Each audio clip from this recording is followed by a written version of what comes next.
All right, is this everybody? Great. Gotta love the Blue Angels practice every year. It's something really special. Pretty sure we're the only ones around that have that. So some added crowd noise on purpose. So Sam was like, "Hey, was that you? Was that crowd noise on purpose?" No, but it was good. It was good work. Great practice. Longest practice so far. Physical, good stuff. A lot of situational work we're going through. All three units doing good stuff. So excited to watch the tape, and we're almost we're over halfway through this week, which is a critical week for us. So we'll look forward to putting an exclamation point on it tomorrow and Saturday. Mike, what can you tell us about Charles Cross in this situation? Yeah, so Charles had it was a dislocated finger, long and short of it. But we felt like it was a good opportunity to just fix it so we didn't have to worry about it once it heals. So we're looking at a few weeks here. Expect him to be back before the San Francisco game, sometime between the Green Bay game and the first week. So we felt like this is a good opportunity to get him right. Is it the ring finger? I believe so, yeah. Something he would have played with already? Yeah, he wanted to keep playing, but once he kind of understood the timetable and kind of play the long game, it seemed like it made sense. Mike, when you look at your schedule, where are you at right now? How are you feeling about whatever schedule you have and what's happening on the field? Well, we're finishing up the install phase of really, both sides of the ball. So the installs. Execution is probably better than expected given this much scheme that's in, which is good. But we expect as we start to circle back over the next week or so to really be honing on details and really oiled up, ready to go play a football game. Majority in on both sides? Yeah, we're wrapping it up here. I mean, you're always going to be adding wrinkles in here, but basically the nuts and bolts of everything is in already. How excited are you about the reintroduction of the fullback into this offense this year with play? It's great. It's great work for our defense. Adds an element of physicality. Both guys are doing a great job. The short yardage stuff was fun to watch today. So, it's really exciting. Bucky's doing a great job. It looks like Josh Jones maybe gets more reps with the left tackle with Charles. Just what have you thought about him and kind of adding him to the mix and where he's fitted? Well, he gives some much needed flexibility, and look, we're not just bringing him in here to be a swing tackle. Like, go compete, go earn yourself a job, push Abe. Now there's an opportunity at left tackle where you can put your stamp on things. Hey, Coach, you talked about maybe getting a little more solidified on the offensive line as we get into the second week. Do you feel like you're learning enough from the pads and being on to get closer there? Yeah, really good. I wouldn't say we've made decisions yet, but it's starting to come into focus a little bit. So. I think it's going to go through a preseason game or two. Can't complain about the Blue Angels. I mean, it's awesome. It's probably going to go into preseason games, but it's coming into focus a little bit. When you look at right guard, especially Anthony Bradford, you mentioned he come in better shape, but you want to see consistency from him. What are you seeing from him and the other guys in the right guard spot? Yeah, AB's been really intentional. You see his ability. Which is really great to see. It adds obviously a great element of physicality.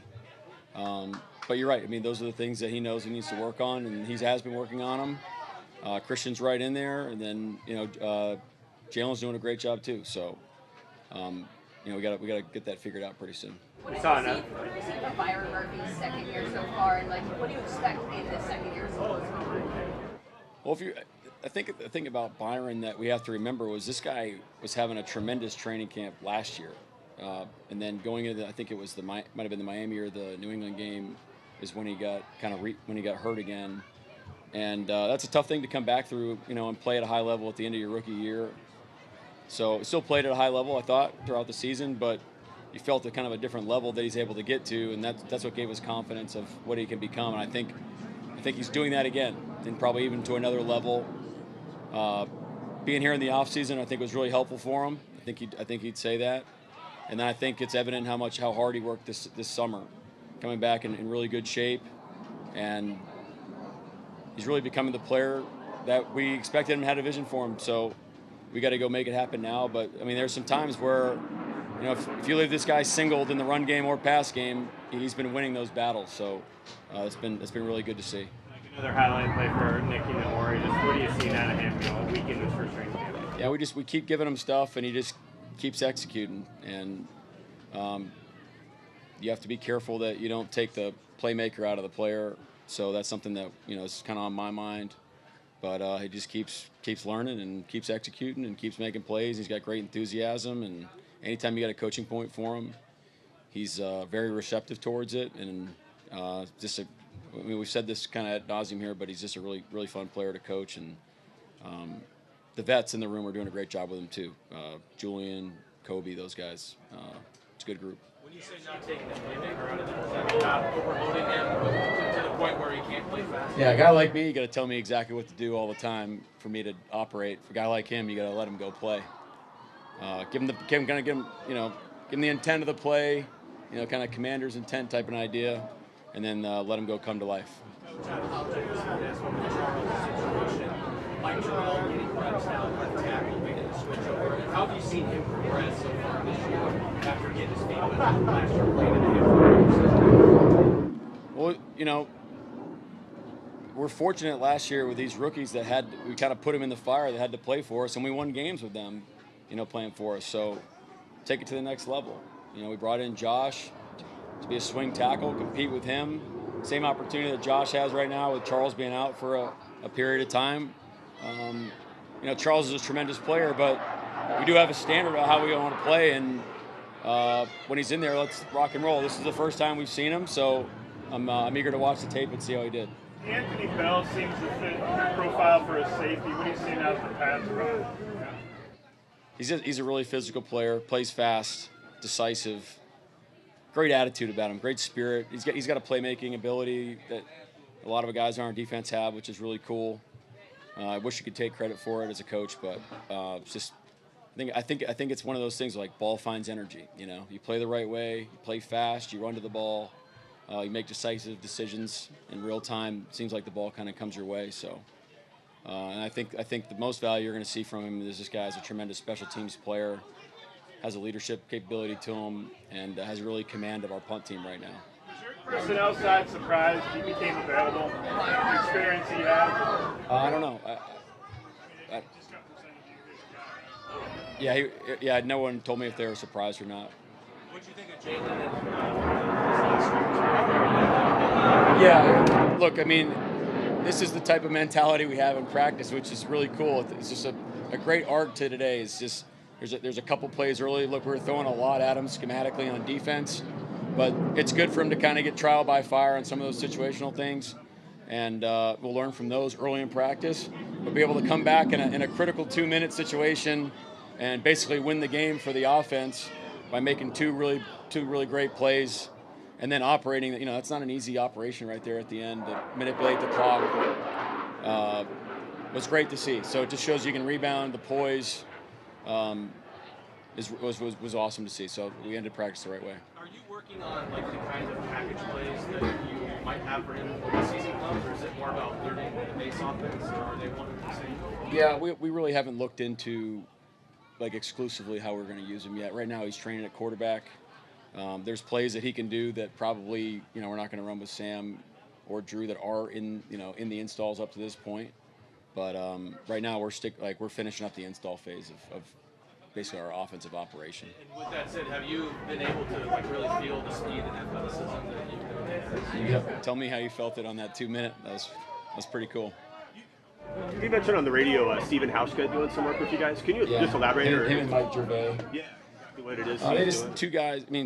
Steve's obviously a great player for us. Had a great, he's kind of joined forces with Mike and kind of in all aspects of our operation here. Our staff, our players.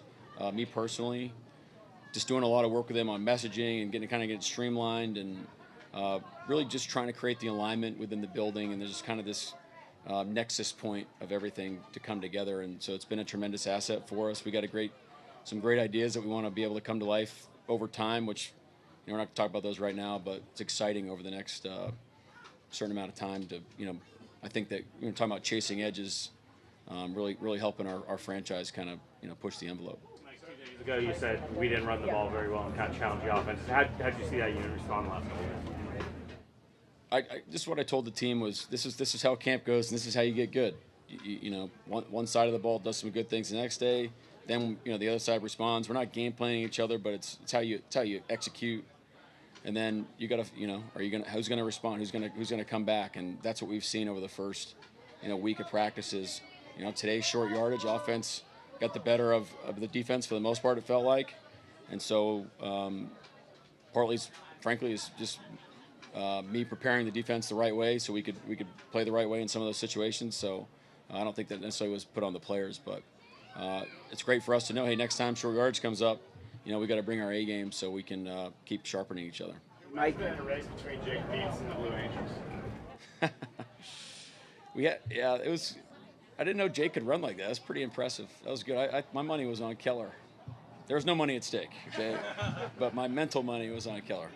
Hey, Mike, we talked to Ken Walker. I think it was Greg asked him, every offensive coordinator talks about running the ball.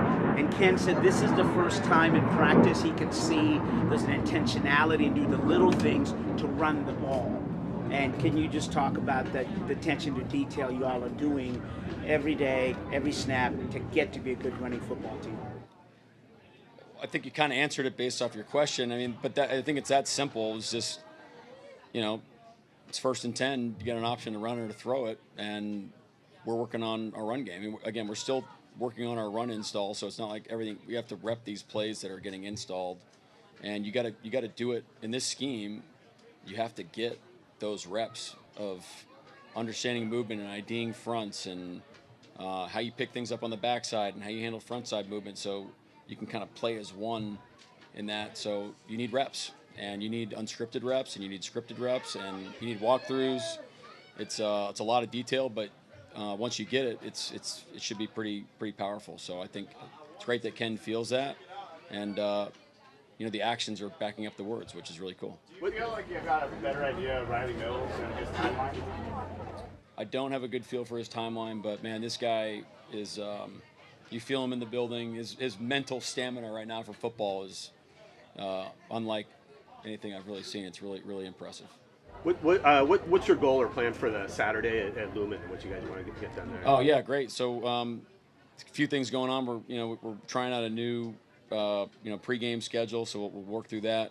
It's a lot of great situational work. So it's not a hey, start the clock at quarter-1, but like we'll do an opening series situation. We'll do a 2-minute situation. We're going to play out an overtime. It's like simulate an overtime towards the end of practice. And then it's a good opportunity to see the young guys kind of compete at the end of practice too. So we'll go about an hour and a half, hour and 45 minutes, and it'll be fun with all the 12s there. And hopefully we get a bunch of people to come out and spend some time with us and see the team operate. And it's a great opportunity for us to get used to our home game schedule, because it's a big emphasis for us this year, and we got 2 preseason home games too to kind of double down on it. So that'll be a lot of fun. Is there something different, something you learned last year, or something that you're kind of refining for this year in terms of all that? Or well, we did take out some of the group work. So it is a little bit more situation, like true situations throughout. It's a lot of teamwork, some one-on-one type stuff, not necessarily like Skelly or inside run, things like that. So a lot of teamwork, a lot of situation stuff. To simulate game operation as best we can. Chris, what got you to consider working with Mike and Steven? How did that start? Well, it came from John, and something just we're talking about how to take our game to the next level as an organization. And John had a prior relationship with both guys, and as we started to put our heads together, we really felt like it could be an edge for us. And it's been tremendous. It's been tremendous. So it's really fun to work with them. They challenge me. I feel like I've grown a lot working with him, and so I'm just excited about it. It's cool. Mike, Jared Ivey looked like he had a good day today. Batted the ball down, had a good session of one-on-ones. What have you kind of seen from him in the just pushing that defensive line? I'm laughing because we got into a little thing at the end there, him being on the ground. But you're a rookie, dude. Like, just put your head down and keep playing. Like, there's great plays. He's practicing the way we want, like in terms of his spirit. Letting it rip.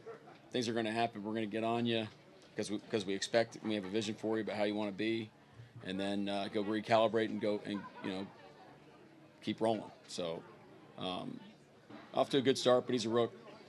We'll see. Anything new on Shaquille Griffin or Ernest Jones or when those guys might be? Yeah, no updates on those guys. Thank you, everyone. All right, thank you. Thank you.